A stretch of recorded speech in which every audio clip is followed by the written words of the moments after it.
All right, let's get started, huh? So, we need to deal with the elements of linguistic analysis. If we're going to look at language, which part of language are we looking at? And so, to help you keep this stuff organized, we've got the mnemonic system of the linguistic pyramid. So, let's build it up. So, the bottom level is where muscles move, and I produce a piece of language. So, I am moving muscles to generate my spoken language here. I can move muscles in my hands to generate signed language pieces. And when I do that, and if I want to study how did you make those pieces of language, then I'm talking about phonetics, study of how elements of language are physically produced. What muscles are required to make these pieces of language take place. Oops, there we go. This is not part of the linguistics course quiz, but you will be encountering it later. This is a PowerPoint from my own textbook that has a lot of overlap here because it's important. It's important that you understand this and can correctly internalize it and express it to other people to represent the profession correctly. So phonetics is the use of muscles to express language, and paralinguistics is other stuff that co-occurs with language. Vocal inflection, changes in pitch and volume. Facial expression is a paralinguistic element. People will have identified it as a parameter. That's not technically accurate. We will deal with that when we get to talking about parameters. It's important, right? It's very has communicative value. Definitely has meaning, but it's not linguistic. It's paralinguistic. It co-occurs with linguistic elements. By itself is not a meaning component of vocabulary. It's an additional layer of meaning over top of the vocabulary. Anyway, so vocal signals, eye gaze, visual gestures, body postures, all of that counts as semiotics, and semiotics is way more than that. Semiotics includes the study of all possible signaling systems. Again, this is not actually on the quiz, but worth knowing at this point. Semiotics is the study of signaling systems. So yeah, that includes traffic signals. That includes the construction worker telling you to come on or to hold up. All of those are signaling systems, and so fair game for a semiotician to study. Next level in the pyramid, however, is phonology, which looks a lot like phonetics. Phonetics study the muscle movement to make the piece of language. Phonology, I have a piece of language. How does it combine with other pieces of language? Are there limits? Are there rules? In fact, in English, there are quite a few rules. So we don't have a lot of triple letter combinations. And if we do, there's a certain pattern of what's allowable. So things like STR, as in the beginning of the word string, is an acceptable combination. SKR, scring, screw, there we go, okay. So it may not be that any combination fits, but certain combinations can work. What about, let's see, spring, string, screw, stipica. Yeah, that should be about it. That it's a sibilant s or z, in this case a voiceless sibilant with a voiceless plosive p, k, or t, followed by a lateral, a voiced lateral r, and there we go. That would be a study of phonology, or the result of a phonological study of a language. Moving up the pyramid, we got morphology, right? Do you want more or less morphology? Anyway, morphology is the study of how the pieces of meaning, or the bits of meaning, combine with other bits of meaning. I like the phrase bits of meaning because it has in it two pieces of meaning. Of course, the word pieces would have two pieces as well. You have the word bit, one bit, and then you have the s, which means more than whatever it was I just had, right? More than one cat, horse is, dog z, and bit s are phonologically different sounds. We'll get to that. But they morphologically mean more than one of whatever the thing was I just said. So how do pieces of meaning combine with other pieces of meaning to form words? And that's morphology. And now, let's go on to syntax. The tax on alcohol and drugs. Or the study of word order. Syntax is the study of word orders and the rules governing the word orders in a language. What does that mean? It means things like subject, verb, object, which is the basic word order for nearly every language on the planet, including American Sign Language, the uninflected basic form. Now, that doesn't mean it's the most common form. It means that I haven't done anything to the sentence yet. I haven't raised my eyebrows to topicalize something yet. But there are rules about if I'm going to topicalize an ASL, I should be raising my eyebrows over the topicalized piece. What can be topicalized? Well, I generally will topicalize the object, but I can also topicalize the subject, which is a way of emphasizing the subject in a sentence. One way of doing it. Moving on, I'm in the next piece here, semantics. Notice the color change. I've got the basics here in basic black, and we're moving up the pyramid, and we're going to be talking about this division later in interpreting courses. Basically, at the point that you are representing the meaning in context. What does that mean? Okay, let's take a couple of examples here. So I have this simple sentence of, it will run. What is it referring to? What is the context for the word it? If I finish the sentence with a clarifying context, you can guess as to what the it is. It will run if you wash it in warm water. Well, I suppose it could be a person that is a runner, and if I wash the person in warm water, it will run a race. But more likely, we're talking about the colors running, the color fabric fading, right? It will run for 2 more weeks on Broadway. Talking about a stage performance, probably a play, maybe a movie. You could have a movie run on Broadway, that's possible, but Broadway usually think of stage plays, musicals. It will run once you replace the spark plugs. Probably a car, some kind of motor, and that the engine is not sustaining, is not staying on. It maybe sputters a little bit and then kicks off. So if you replace the spark plugs, then it will run. It'll be fine. That's all you need to do.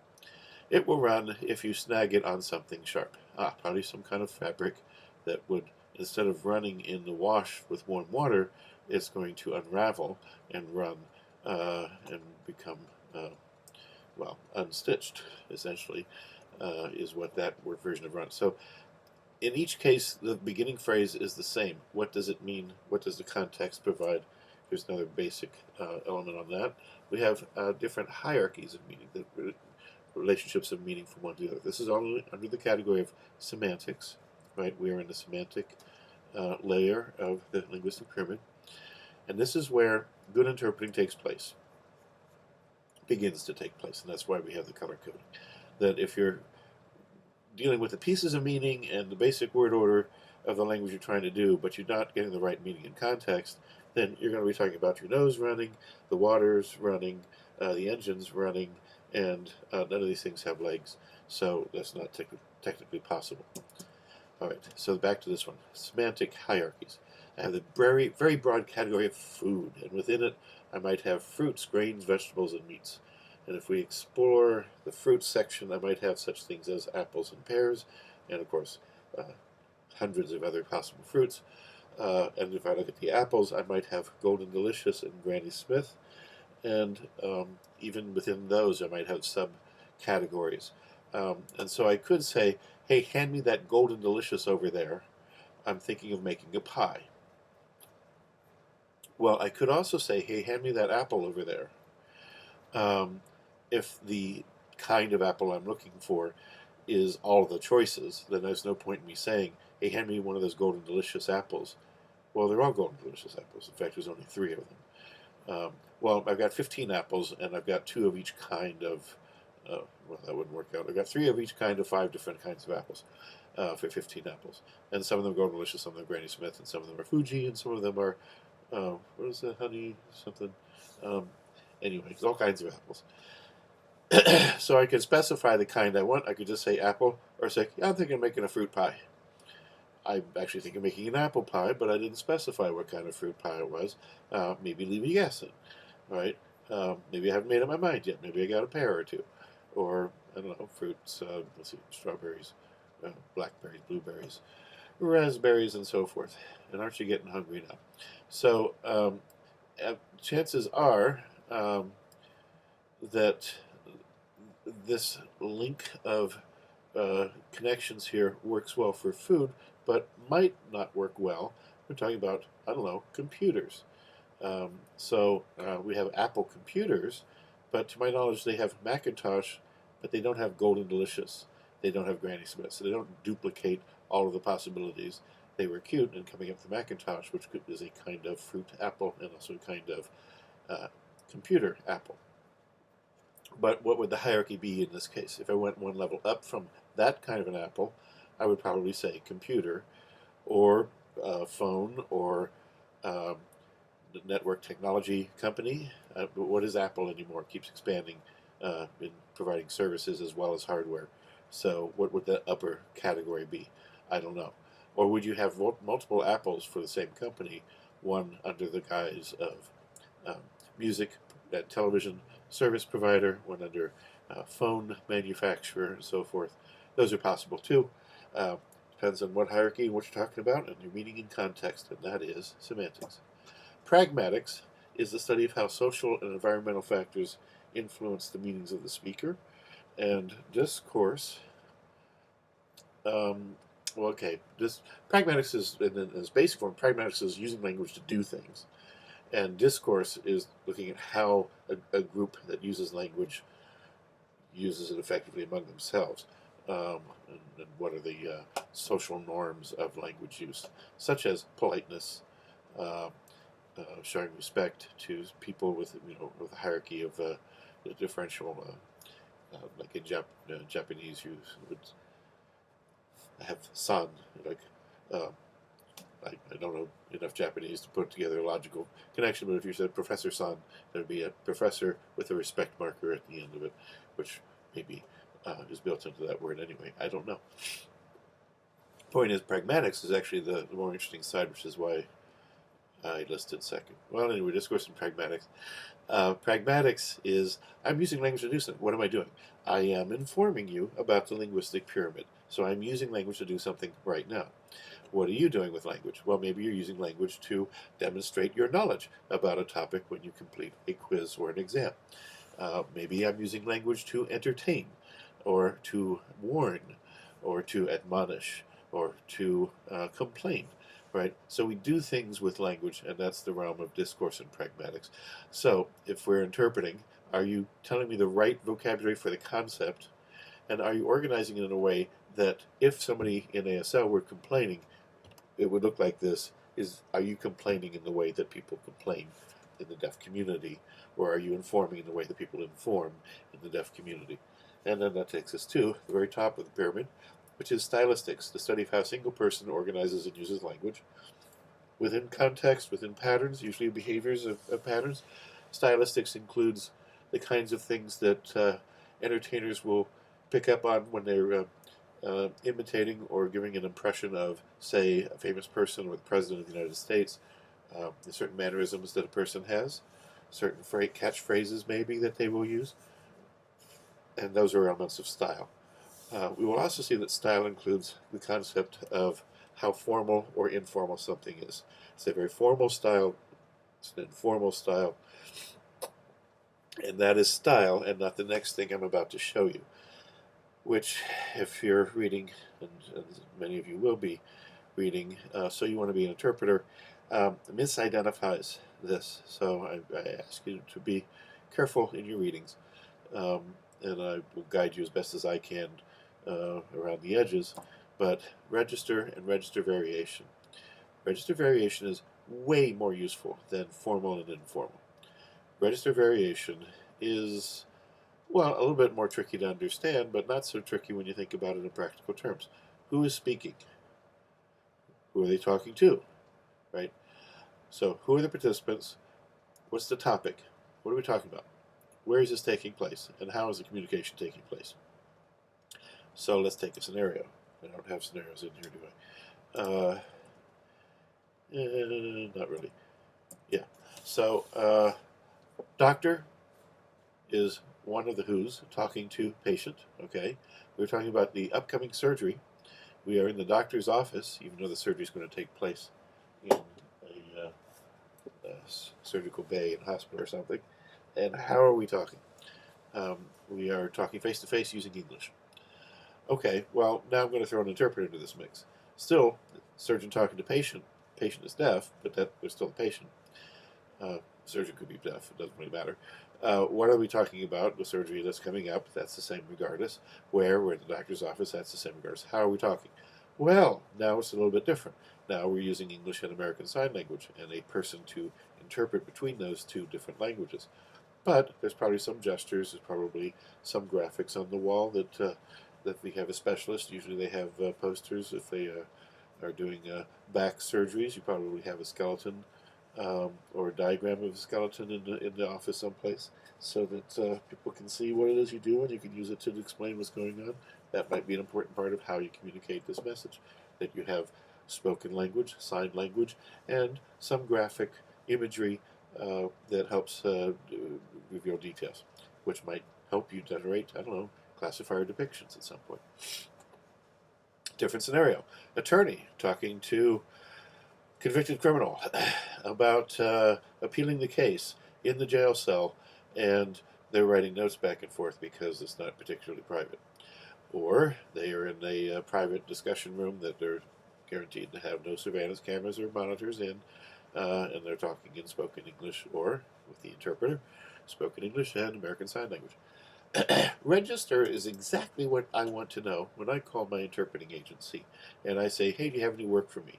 And they say, well, yes, we have a doctor's office visit. Okay, where is that? Oh, that's in Madison. Madison, Alabama is going to be quite a drive away. Whereas maybe if I'm in Madison, Wisconsin, and I live in Madison, that's where I'm at already.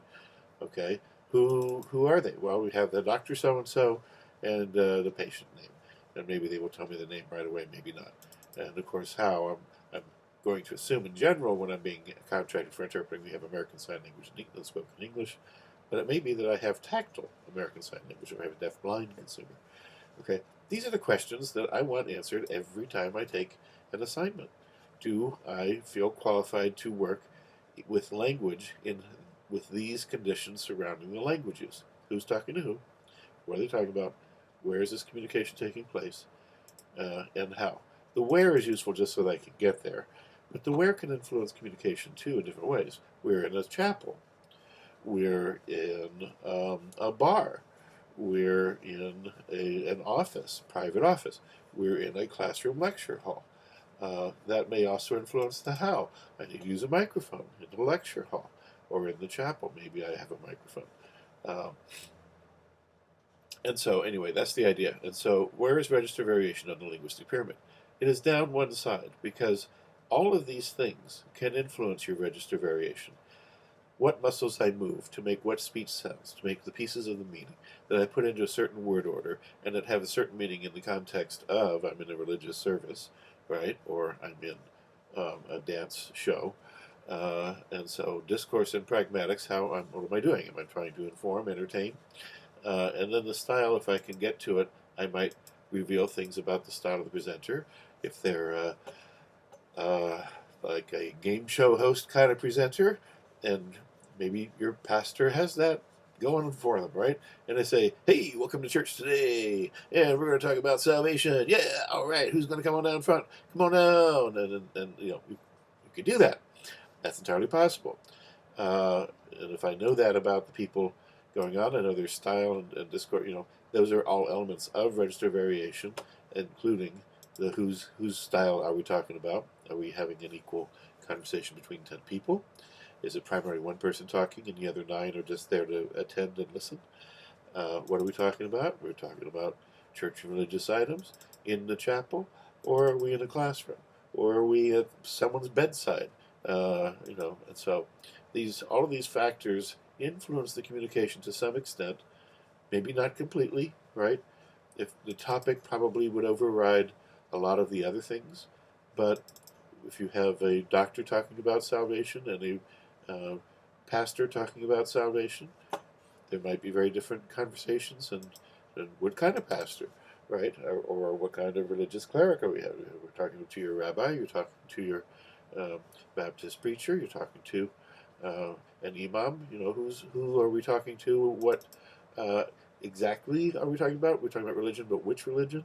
Where are we talking? Are we talking in a private or a public space? Is it a uh, sacred space that I need to, control my volume and my word choices much more? And how is essentially what we are faced with all the time as interpreters. Right? How are we communicating? Are we using a signed visual communication? Is it auditory based for one person? Are they blind? And I can't use visuals. I need to explain things more linearly and completely in my spoken language for the blind consumer, and I need to probably uh, use more visual things with my deaf consumer. All of that's register variation. Ta-da! Now you can have the correct understanding of it. What is register variation? It is how language is being used based on who's talking to whom, about what, where the communication is taking place, and how. And that brings us to a rapid halt to Lecture 1 for the linguistics course. See you very soon on Lecture 2.